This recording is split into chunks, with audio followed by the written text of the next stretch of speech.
भैयाजी जोशींच्या वक्तव्यानं एक नवा वाद निर्माण झालाय। घाटकोपरची भाषा गुजराती असल्याचं वक्तव्य भैयाजी जोशी यांनी केलं आणि त्यांच्या या वक्तव्यानंतर विरोधक चांगलेच आक्रमक झाले। दरम्यान त्यांच्यावर होणाऱ्या चौफेर टीकेनंतर त्यांनी आपल्या वक्तव्यावर स्पष्टीकरण देखील दिलंय। पाहूया। मुंबईची एक भाषा नाही, ते घाटकोपर परिसराची भाषा तर गुजराती आहे। ते घाटकोपर परिसराची भाषा तर गुजराती आहे। गिरगावमध्ये हिंदी बोलणारे कमी मिळतील, मराठी बोलणारे। मुंबई सोपं आहे की येणाऱ्या माणसाला मराठी शिकलं पाहिजे असं नाही, मराठी शिकलं पाहिजे असं नाही। आरएसएसचे माजी सरकार्यवाह भैयाजी जोशींच्या याच वक्तव्यानं नवा वाद पेटलाय। घाटकोपरची भाषा गुजराती तसंच मुंबईच्या अनेक भाषा आहेत असं वक्तव्य भैयाजी जोशी यांनी केलंय। दरम्यान त्यांच्या वक्तव्यानंतर विरोधकांनी त्यांच्यावर टीकास्त्र डागत सरकारवर निशाणा साधलाय।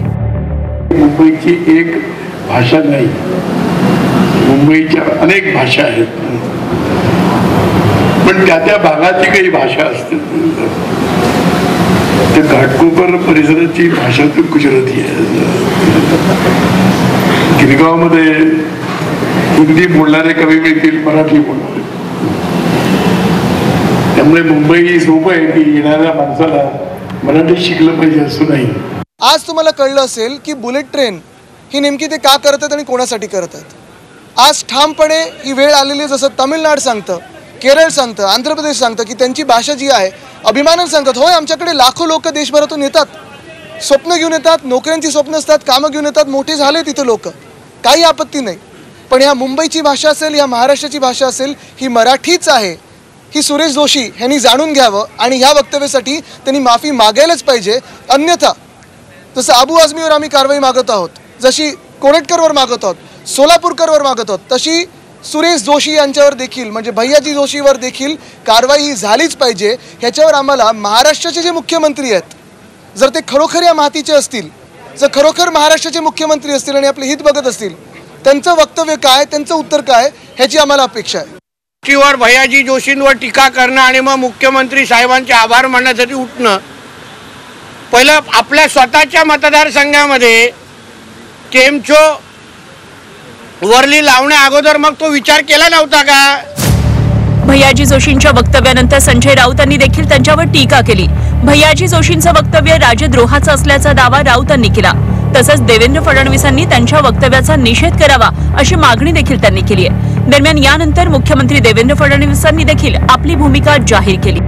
तर अशा प्रकारचं वक्तव्य हे राजद्रोहात बसतं, ते वक्तव्य राजद्रोहात बसतं। देवेंद्र फडणवीस या राज्याचे मुख्यमंत्री आहेत ना, त्यांनी जाहीर करावं ही आमची अधिकृत भूमिका आहे की नाही, आणि तसं नसेल तर आज त्यांनी विधिमंडळात भैयाजी जोशी यांच्या वक्तव्याचा निषेध केला पाहिजे, निंदा केली पाहिजे, तसा ठराव मंजूर केला पाहिजे। खरं म्हणजे भैयाजी जोशी यांचं वक्तव्य काही मी ऐकलेलं नाही, त्यामुळे ते पूर्णपणे ऐकून त्याच्यावर मी माहिती घेऊन बोलेन। पण आमची भूमिका काय आहे किंवा सरकारची भूमिका काय आहे? सरकारची भूमिका पक्की आहे। मुंबईची, महाराष्ट्राची, महाराष्ट्र शासनाची भाषा मराठीच आहे। महाराष्ट्रात राहणाऱ्या प्रत्येकाने मराठी शिकलं पाहिजे, प्रत्येकाला मराठी बोलता आलं पाहिजे। आणि खरं म्हणजे या माझ्या वक्तव्याच्या संदर्भात भैयाजींचे काही दुमत असेल असं मला वाटत नाही। तथापि मी पुन्हा एकदा शासनाच्या वतीनं सांगतो, मुंबईची भाषा मराठी आहे, महाराष्ट्राची भाषा मराठी आहे।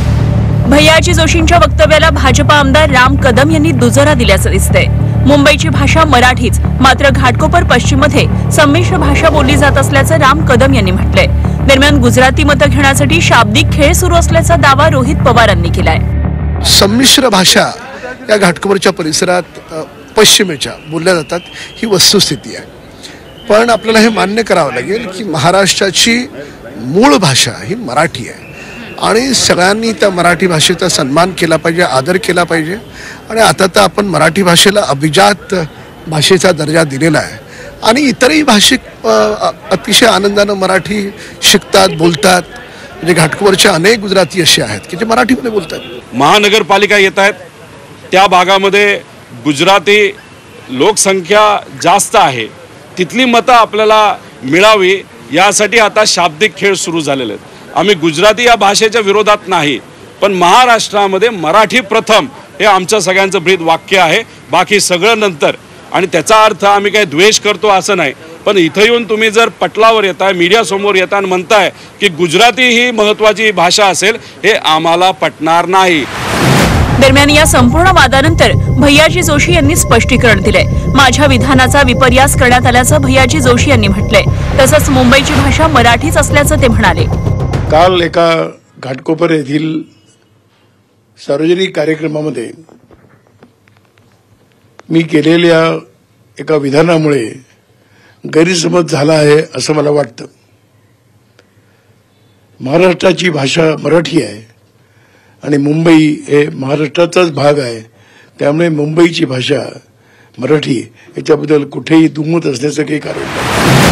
महाराष्ट्रात मराठी माणसांवर होणारा अन्याय, परप्रांतीयांकडून मराठी लोकांना मारहाण, तसंच मराठी बोलणार नाही असा परप्रांतीयांचा आग्रह, अशा अनेक घटना मागील काही दिवसांपासून पाहायला मिळतात. आणि त्यात आता भैयाजी जोशींच्या वक्तव्यानं नवा वाद निर्माण झालाय. ब्युरो रिपोर्ट, झी 24 तास.